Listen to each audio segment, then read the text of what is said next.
मनीष कश्यप को मैं पारस पत्थर कहता हूं तो लोगों को अतिशयोक्ति लगती होगी, लेकिन मनीष कश्यप सच में पारस पत्थर है। दूसरी खबर मैं आज आप लोगों को देने जा रहा हूं, जो खबर आपका दिल झकझोर सकती है। राजू भिखारी, बेतिया स्टेशन का राजू भिखारी, वर्ल्ड का सबसे पहला डिजिटल भिखारी राजू भिखारी अब इस दुनिया में नहीं रहे। वो अंतिम सांसें ले चुके हैं, वो गुजर चुके हैं। ये दो खबर और इस दो बातों पर, इन दो बिंदुओं पर मैं बात करने के लिए आप लोगों को के सामने ये वीडियो बना रहा हूं। उसके पहले मेरा नमस्कार, जय हिंद, जय बिहार। मैं हूं इसके पंकज, वकील सह पत्रकार। अब मैं आपको बताता हूं कि डिजिटल भिखारी राजू भिखारी गुजर चुके हैं, उन्होंने अंतिम सांस ले ली। बेतिया रेलवे स्टेशन के पॉपुलर भिखारी राजू भिखारी, पूरे वर्ल्ड में सबसे ज्यादा डिजिटल मीडिया पर देखे जाने वाले भिखारी राजू भिखारी, वर्ल्ड के पहले डिजिटल भिखारी राजू भिखारी अब इस दुनिया में नहीं रहे।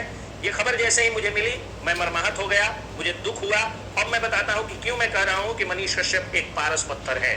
दरअसल मनीष कश्यप एक पियक्कड़ बाप के बेटा सोनू यादव को मनीष कश्यप जाके छू लेते हैं, और सोनू यादव एक पियक्कड़ बाप के करीब बेटा से सीधे पहुंच जाते हैं एलियन तक। मनीष कश्यप ने उस बच्चे का पैर छू छू करके, जबकि कुछ मूर्ख और जड़बुद्धि लोगों ने शुरू में मनीष कश्यप को यादव विरोधी भी बताने का कहा, तो यादव कुल के में जन्मे हुए, यदुवंशी कुल में जन्मे हुए एक टैलेंटेड बच्चा का पैर छू करके और मनीष कश्यप ने उसको वायरल कर दिया, और वो बच्चा आज एलियन में पहुंच करके आईएएस बनने की तैयारी कर रहा है।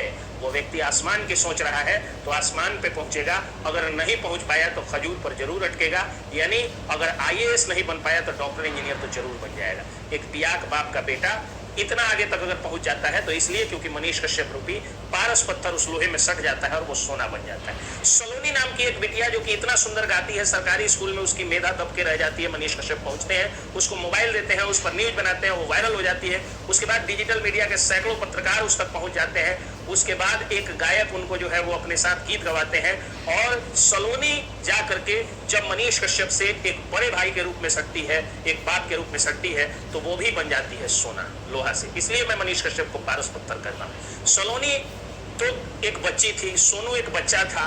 दीपक रिक्शा वाला, जो कि एक रिक्शा वाला था, और रिक्शा वाला की गरीबी सबको ही जानते हैं। जब भी किसी नेता को धोती कंबल या चावल की बोरियां या पैसा बांटना होता है तो वो रिक्शा वालों के बीच में ही पहुंचता है।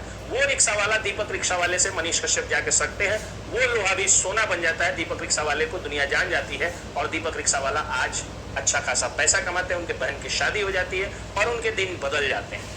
और तो और मनीष कश्यप ने भिखारी को छू दिया, राजू भिखारी, जो अब इस दुनिया में नहीं रहे, जिनकी मौत की खबर सुन करके मर्माहत भी हुआ हूं, थोड़ी दुख भी हुई है मुझे, लेकिन मुझे लगा कि इन चीजों को बताना चाहिए। तो इस राजू भिखारी को मनीष कश्यप जाके छू देते हैं तो वो भिखारी से ही बन जाता है दुनिया का पहला डिजिटल भिखारी।